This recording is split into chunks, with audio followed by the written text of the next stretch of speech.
The weight of the world. The rain in this city doesn't just fall, it sighs. It's a heavy, grey sound that echoes off the cracked pavement and seeps through the poorly insulated windows of apartment 4B. I sat at my small wooden desk, the only piece of furniture I truly owned, watching the water beads race down the glass. Before me lay the eviction notice, bright yellow, a stark contrast to the gloom of my life. 3 months. That was the debt I carried.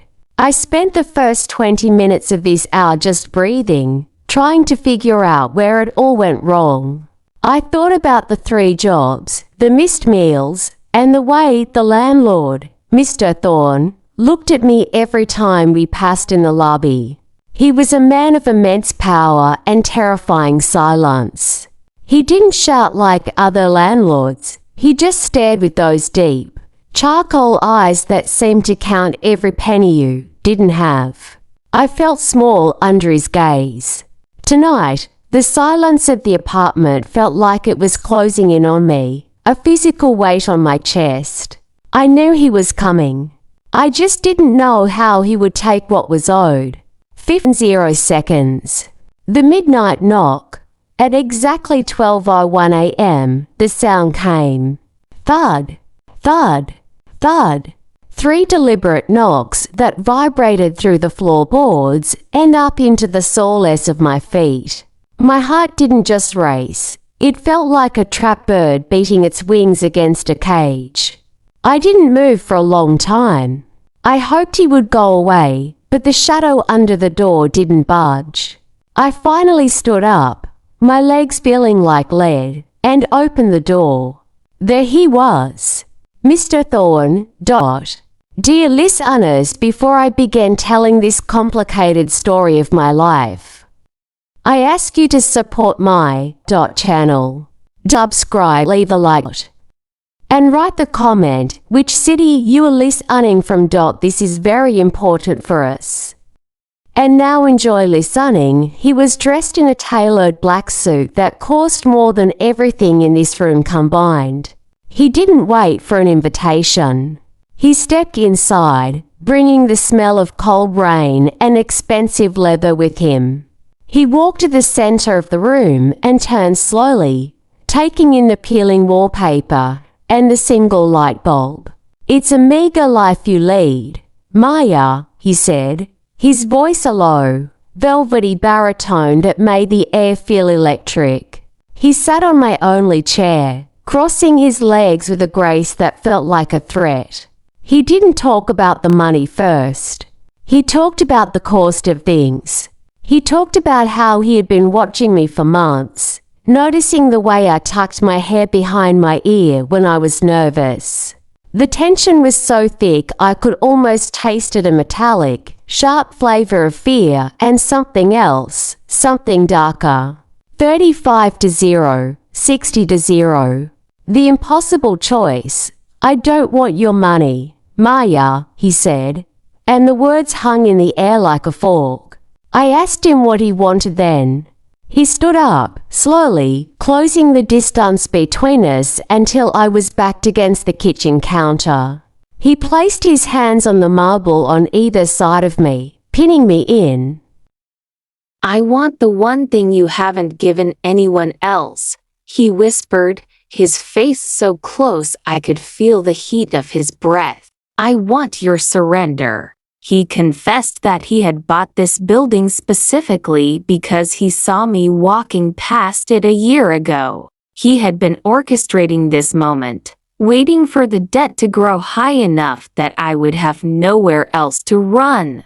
He wasn't just a landlord, he was a collector of souls. He told me that for every night I spent with him, a month of rent would be deleted from the books. But it wasn't just about the money. He wanted to see if I was as pure as I looked. He reached out and traced the line of my collarbone, his fingers cold yet leaving a trail of fire. The thumbnail moment happened then when he leaned in and told me exactly how he intended to spend the next few hours. The moral compass I had held onto for 24 years began to spin wildly. I was terrified, yes, but there was a magnetic pull to his darkness that I couldn't deny. I realized that the debt wasn't a burden anymore. It was an invitation. The lights went out, not because they flickered, but because he reached out and clicked the switch, plunging us into the blue-gray light of the city street lamps.